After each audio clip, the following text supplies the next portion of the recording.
Salam maylar, Gənclər Gününə özəl buraxılışlarımız davam edir. Bu dəfə sosial aktivlikdən, ictimai fəallıqdan və xüsusilə də hamınızın aktiv olduğu bir sahədən, könüllülükdən danışırıq. Qonaqlarımız 2025-ci ilin prezident mükafatçıları Jalə Muradova və Aytac Əjdərlidir. Xoş gəlmisiniz. Xoş gəldik, çox sağ olun. Təbrik edirik hər ikinizi Gənclər Həftəsi çərçivəsində keçirilən bütün bu tədbirlər və ümumiyyətlə Gənclər Günü münasibəti ilə.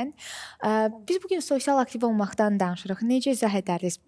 Sosial aktiv olmaq nə deməkdir? Bu cəmiyyətə necə fayda göstərir və bir gənc həmişə necə faydalı olsun? Salam bir daha. Mən də əvvəlcə müstəqil və qalib Azərbaycanın gənclərini 2 fevral Gənclər Günü münasibəti ilə təbrik edirəm. 2 fevral bütün gənclərin həyatında önəmli günlərdən biridir. Lakin ötən il cənab prezidentin sərəncamı ilə prezident mükafatına layiq görüldükdən sonra bu gün mənim üçün unudulmaz və ən qürurlu günlərdən biridir. Bu diqqətə və etimada layiq olmağa çalışırıq mükafatı alandan sonra və bizim kimi gənclərin mükafatlandırılması onu sübut edir ki, ölkəmiz təşəbbüskar və sosial aktiv olan gənclərə hər zaman dəyər göstərir və yüksək qiymətləndirir. Hal-hazırda Azərbaycan gənci əvvəlki nəsillərə nisbətən daha məlumatlı, daha çevik və daha qlobal platformalara çıxışı rahat olan gənclərdilər.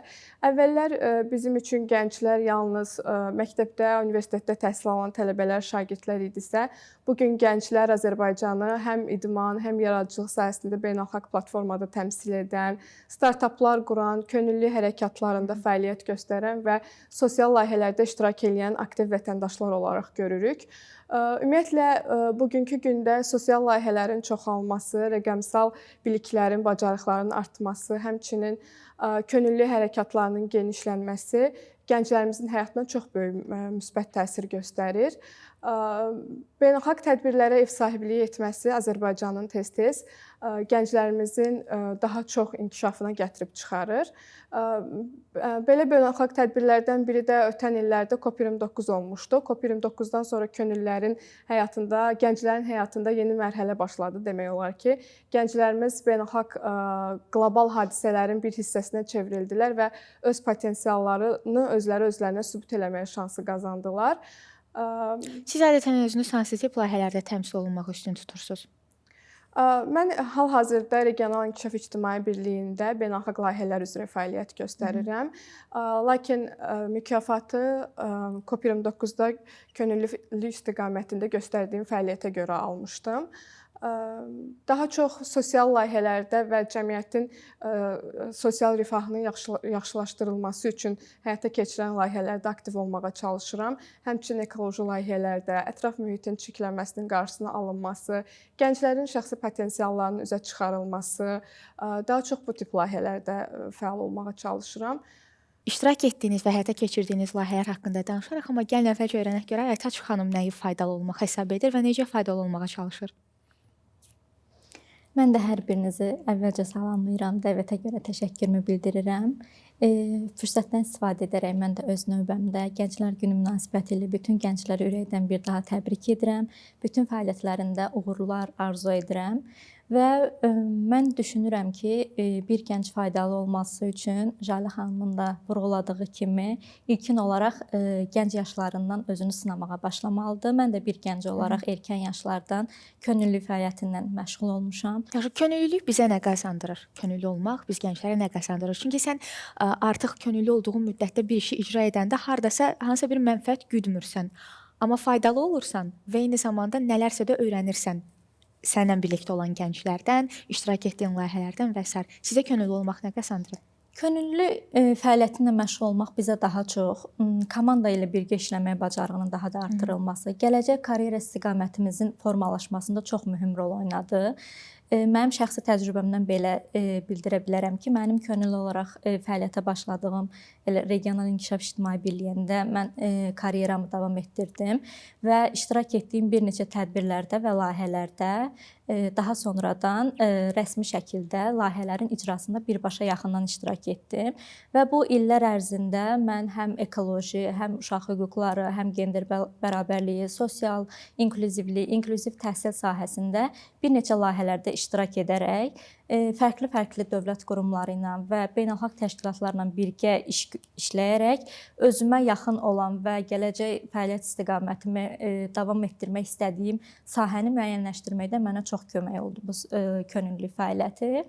Və öz fəaliyyətimdən onu qeyd edə bilərəm ki, 2019-cu ildən etibarən Regional İnkişaf İctimai Birliyində fəaliyyətimi könüllü fəaliyyətindən sonra rəsmi olaraq davam etdirirəm. Hal-hazırda isə fəaliyyətimiz və icra etdiyim layihələr uşaq hüquqlarının qorunması və onların müdafiəsi istiqamətində əsas prioritet istiqamətlərdən biridir və biz təşkilat olaraq hər il mütəmadi olaraq bu sahədə bir çox layihələr həyata keçiririk və bu sosial layihələri həyata keçirərkən bizim əsas məqsədimiz problemləri sadalamaq yox, sosial yönümlü problemlərə həll yolunu, təklifləri hazırlamağı biz hədəf alırıq və belə layihələrdən biri də nümunə olaraq göstərə bilərəm ki, biz 2025-ci ildə komanda olaraq hüquqlarınla parla, yaşıl könüllülük layihəsi, küçə mühitində olan uşaqlarla iş sahəsində aidiyyəti dövlət qurumları arasında fəaliyyət mexanizminin inkişafı layihəsini həyata keçirmişik və bu sosial layihələrin bizə daha çox faydası ondan ibarətdir ki, biz bu layihələri icra edərkən aidiyyatı bu sahədə fəaliyyət göstərən aidiyyəti dövlət qurumlarından birgə bunu icra edirik. İstər dövlət qurumları olsun, istər beynəlxalq təşkilatlar, istərsə də özəl şirkətlər olsun və biz bu məqsədlə bu sosial layihələri icra edərkən hər bir dövlət qurumunun fəaliyyəti ilə də yaxından tanış oluruq. Onların strategiyaları, həyata keçirdiyi layihələr, qanun layihələrinin müzakirələri və bütün bu proseslərdə yaxından iştirakçı oluruq və daha çox insanın həyatına toxunmağa nail oluruq. Aha, yəni bu dataların toplanması prosesi də əslində ümumiyyətlə sosial mövzularda layihələr həyata keçirəndə necə qərar verirsiniz ki, məsələn, məhz biz bugün gender mövzusundan danışmalıyıq. Yəni bu daha vacibdir. Aktual olan problemi necə önə çıxarırsınız, dataları necə toplayırsınız? Biz artıq illərdir ki, sosial layihələrdə fəaliyyət göstəririk və 10 ilə yaxındır ki, bizim fəaliyyətimiz mövcuddur və istənilən bir layihənin əvvəlində və sonrasında bizdə layihənin monitorinqi həyata keçirilir və bildirdiyim kimi mənim fəaliyyət göstərdiyim əsas istiqamət uşaq hüquqları sahəsi olduğuna görə biz hər il layihələri həyata keçirdikdən sonra o layihələrin nəticələrinə uyğun olaraq qiymətləndirdikdən sonra cəmiyyətdə ehtiyac olan daha çox mövzulara toxunmağa hədəf alırıq. Belə mövzulardan biri də, misal üçün, internet təhlükəsizliyidir, uşaqların internetdə düzgün davranışlarının formalaşdırılmasıdır və biz çalışırıq ki, hər il bu istiqamətdə həm dövlət qurumlarının fəaliyyətinə dəstək verək, həm özümüz sosial layihələr həyata keçirək və birlikdə daha çox uşağın maarifləndirilməsinə nail olaq. Belə bir layihələrdən sizə nümunə göstərə bilərəm ki, misal üçün 2025-ci il ölkəmizdə cənab prezident tərəfindən Konstitusiya və suverenlik ili olaraq elan edilmişdir və biz də bu istiqamətdə 20 noyabr Beynəlxalq Uşaq Hüquqları gününə həsr olunmuş hüquqlarınla parla adlı layihə həyata keçiririk. Hal-hazırda da davam edir. Layihənin əsas məqsədi uşaqların erkən yaşda hüquqi biliklərinin artırılması və öz hüquqları barədə məlumatlandırılması və bunları praktik müstəvidə tətbiq edilməsinə dəstək məqsədi daşıyır. Və biz bu layihə müddətində hal-hazırda 2000-dən çox uşağı Respublikamızın regionlarında və Bakıda yerləşən 2000 nəfərdən çox 10-17 yaş arası uşaqları, o cümlədən həssas kateqoriyadan olan uşaqları hüquqi maarifləndirmə təlimlərinə cəlb etmişik. Və biz bu layihəni icra edərkən bizim əsas strateji yol xəritəmiz cənab prezident tərəfindən təsdiq olunan uşaqlara dair 2020-2030-cu il strategiyadır və biz bu layihəni icra edərkən belə bir nəticəyə gəldik ki, bu tədbirlərin və biliklərin davamlı qazanılması və daha faydalı olması üçün günümüzdə və uşaqlara daha əlçatan olması üçün rəqəmsal və gündəlik istifadə oluna bilən bir platformanın yaradılması mütləqdir. Və aidiyyəti dövlət qurumları ilə də biz təsdiqlətdikdən və məsləhətləşdikdən sonra Biz layihə çərçivəsində hal-hazırda mobil tətbiq yaratmağa qərar vermişik və mobil tətbiqin üzərində hal-hazırda işləyirik ki, və bu ehtiyacdan zərurət doğaraq biz bu uşaqların hüquqlarına daha əlçatan olması üçün belə bir fəaliyyət üzərində işləyirik. Mobil tətbiqin əsas məqsədi ondan ibarət deyil ki, uşaqlar orada yalnız hüquqlarını öyrənsinlər. Əsas məqsədindən biri də ondan ibarətdir ki, uşaqlar internetdə düzgün istifadə və davranış qaydalarını, şəxsi məlumatlarının qorunması, kiberbullying halının qarşısının alınması, zorakılığa və yaxud da təzyiqə məruz qaldığı halda hansı dövlət qurumuna müraciət etməli və necə davranmalı olduğu halda onlara asanlıqla məlumatları ötürək və onlar öz biliklərinin dərinləşdirilməsi istəsələr imtahanlardan keçib sertifikat ala bilərlər. Bu qərarı bu arada çox yaxşı bir ərəfədə vermisiniz əslində. Çünki bu il uşaqların internetdən istifadəsi ilə bağlı savadlılıq günü 10 fevrala düşür. Sizin üçün məsələn internetdən istifadə ilə bağlı bizim hansı mövzularda məlumatlı olmalı olduğumuzun vacib olduğunu düşünürsüz? Məncə kiber təhlükəsizliklə bağlı etməli olduğumuz iş uşaqların, eyni zamanda gənclərin təlimləndirilməsidir. Ən vacib məsələ professionallar tərəfindən, mütəxəssislər tərəfindən bizim həyata keçirdiyimiz sosial layihələrdə, uşaqlarla bağlı layihələrdə elə birinci nəzərə aldığımız təlimlərdən biri də kiber təhlükəsizlik təlimləridir ki, məktəbdə təhsil alan uşaqlara kiber təhlükəsizlik təlimləri keçirilsin. Kiberbullyinglərdən qorunmağın yolları, ümumiyyətlə internetdən istifadənin əsas qaydalarını hər zaman uşaqlara və gənclərə təlimlər vasitəsilə nəzəri bilikləri ötürmək vacib məsələdir. Təlimlərdə iştirak edən gənclərdən hansı geri dönüşləri alırsınız və sizcə onlara bu sosial mövzuları nə qədər daha çox anlaşılan bir dildə siz çatdıra bilmisiniz? Məncə anlaşılan dildə çatdırırıq yetəri qədər. Çünki biz onları daha sonra bütün layihələrimizin monitorinqi olur. Monitorinqlər zamanı iştirak edən gəncləri imtahan testlərindən də keçirdirik bir çox layihələrimizdə və imtahanlarda iştirak edən tələbələr, daha doğrusu gənclərin və uşaqların nəticələrinə əsasən deyə bilərəm ki, keçirdiyimiz təlimlər asan anlaşılan dillərdə olur və çox faydalı olur. Baxmayaraq ki, təlimləri məsələn, Daxili İşlər Nazirliyinin hansısa əməkdaşı keçirdir, hansısa bir müəllim və yaxud da təlimçi keçirtmir. Lakin uşaqlara yetəri qədər faydalı olur.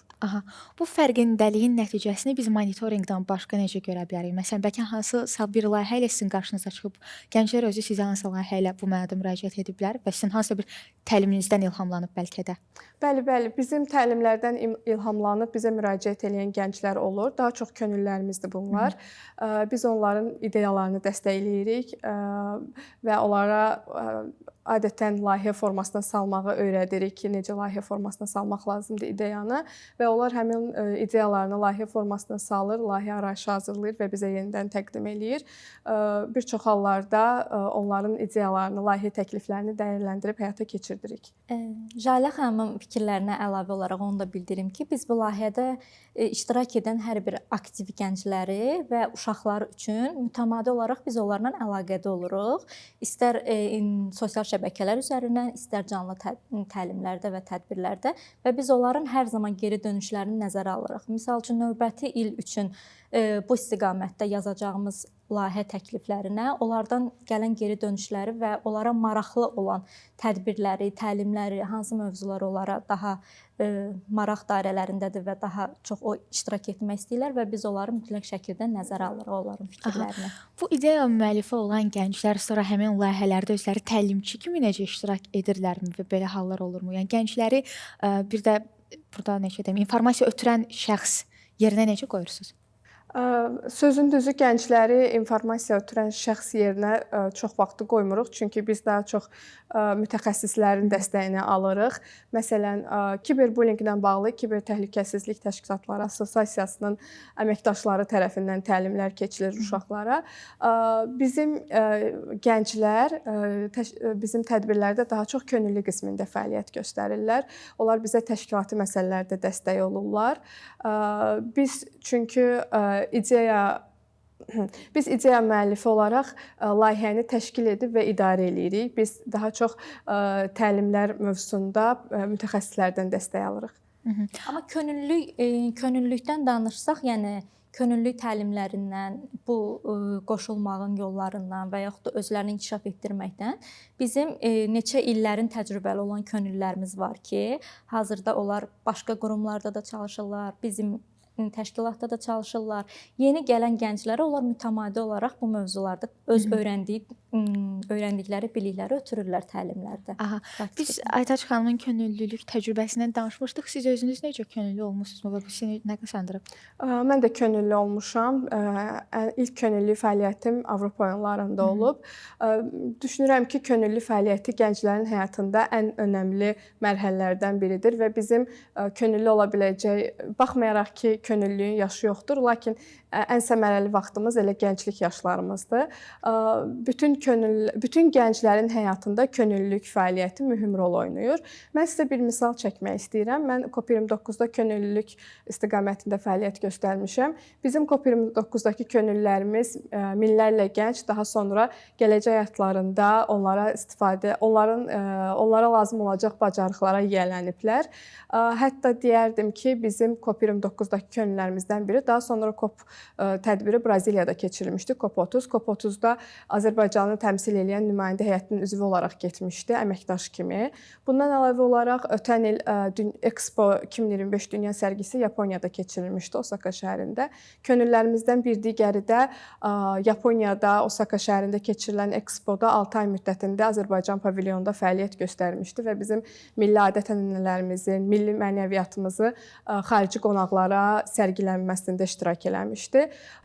Bunlar könüllülük fəaliyyətinin gənclərə qazandırdığı dəyərlərin bariz nümunəsidir. Düşünürəm ki, könüllü fəaliyyəti, könüllü hərəkatına qoşulmaq gənclərin həyatında ən mühüm və səmərəli fəaliyyətlərdən biridir. Və biz qalib ölkənin gəncləriyik. Zəfərdən sonra bizdə ruh yüksəkliyi və daha çox məsuliyyət hissi oyanıb, daha yüksəlib. Düşünürəm ki, biz sosial aktivliklə, cəmiyyətin həyatında, cəmiyyətin rifahı üçün çalışmaqla gələcəyə daha inkişaf eləmiş bir Azərbaycan və bizdən sonrakı gənclərə daha güclü Azərbaycan ötürməliyik. Aha, siz necə fikirlərinizi ümumiləşdirərdiniz və tövsiyələriniz nələr olardı? Mən də tələbəlik illərimdən bu günə qədər hər zaman bir aktiv və sosial gənc olaraq, indiki gənclərə əsas tövsiyəm ondan ibarətdir ki, özlərini dəyərli hiss etdiyi, peşəkar və sağlam mühitdə çalışsınlar. İstər könüllü fəaliyyət olsun, istər peşəkar fəaliyyət olsun. Onlara dəstək olan, daim inkişafa sürükləyən, onların ideyalarına və təkliflərinə açıq olan, dəstəkləyən insanlarla əhatəli olsunlar və özlərini sınamaqdan qorxmasınlar. Çünki və ən önəmlisi də öz sevdikləri işlə məşğul olsunlar və yaxud da gördükləri işi sevərək görsünlər. Çünki tək olaraq bir çox uğurları həyatda qazanmaq olar, amma komanda şəklində birgə tarix yazmaq olar. Çox sağ olun. Təşəkkür edirik iştirakınız üçün. Siz də sağ olun. Gənclər, harda? MAQ orada. MAQ-da xəbər vaxtıdır.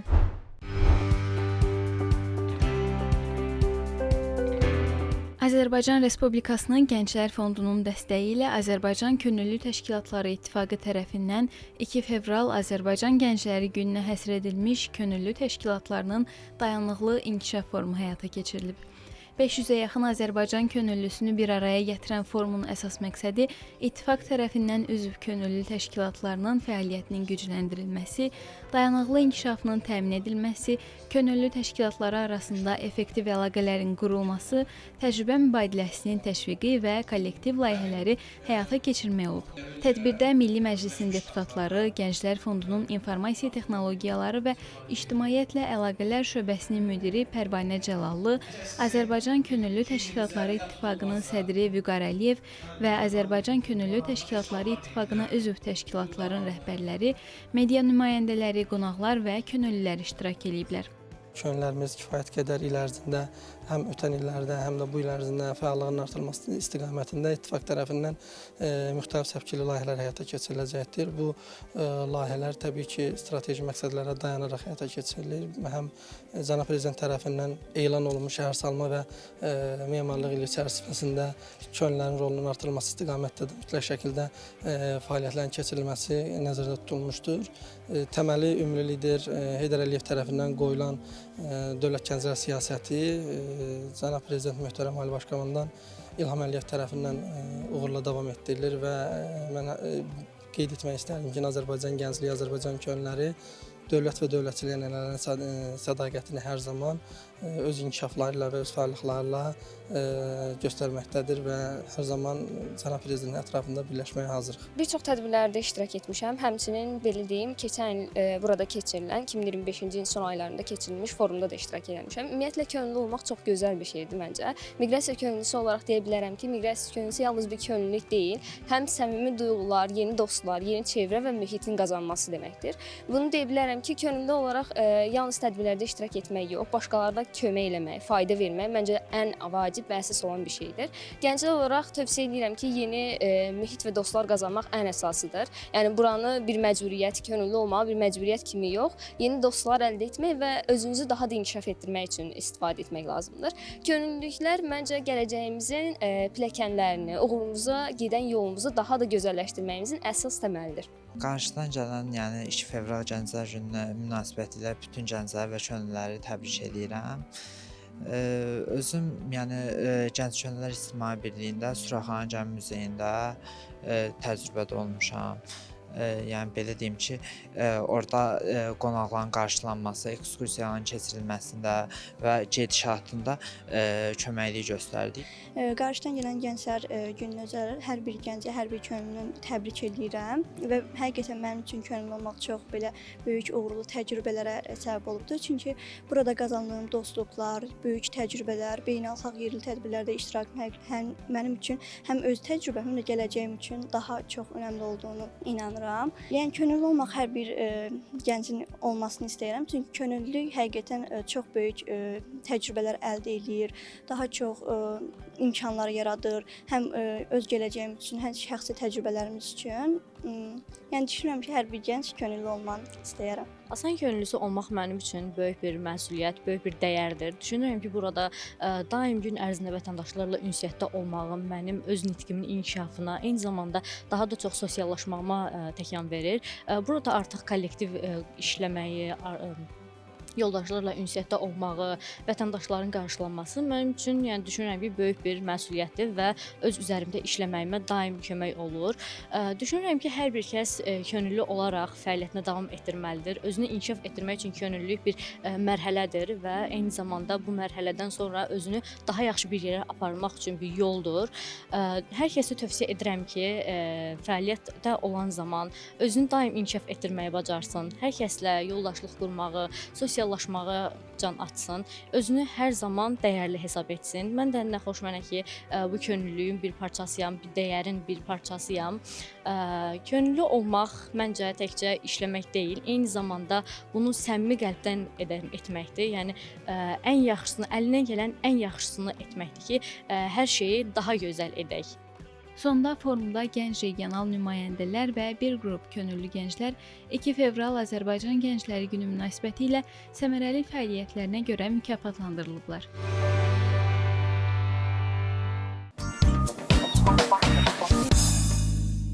Cəmiyyətin inkişafı məsuliyyətli gənclərin çoxluğu ilə mümkündür. Məsuliyyətli gənci isə həmişə sosial aktiv olmağa çalışır. Belə dostlar, bir buraxılışımızın da sonuna çatdıq. Siz isə bizi sosial media hesablarımızdan izləməyi, rəy və təkliflərinizi yazmağı unutmayın. Hələlik!